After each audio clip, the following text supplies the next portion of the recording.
Pride school of Faisalabad में रंगारंग fun गाला का एहतमाम किया गया, जिसमें बच्चों के लिए तफरीही मौके फराहम किए गए।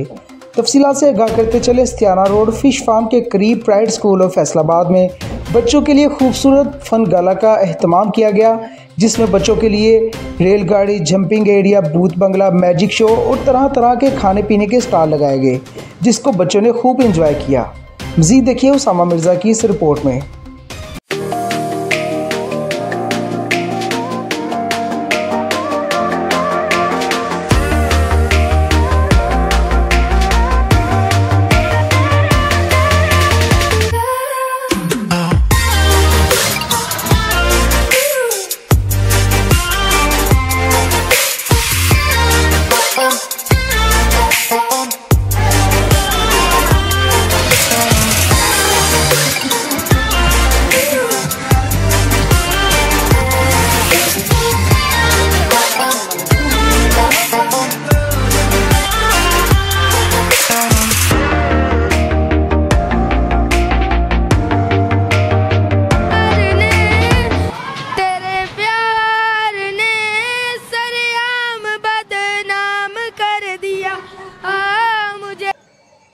Principal pride school of Faisalabad sir Farah Mahtab का कहना है कि हमने बच्चों की तालीम के साथ साथ तफरीही सहूलियात को अव्वलीन तरजीह दी है, ताकि बच्चे अपनी ज़हनी सलाहियत को भी बेहतर रख सके और एक बेहतरीन माहौल में तालीम हासिल कर सके, क्योंकि आज के दौर में साइंस का यही कहना है कि बच्चों की तफरीही मौके पैदा करना इनकी सेहत को बेहतर रखने के लिए बहुत ज़रूरी है। कैमरामैन उस्मान टीपी के साथ Usama Mirza, A to Z news point, Faisalabad.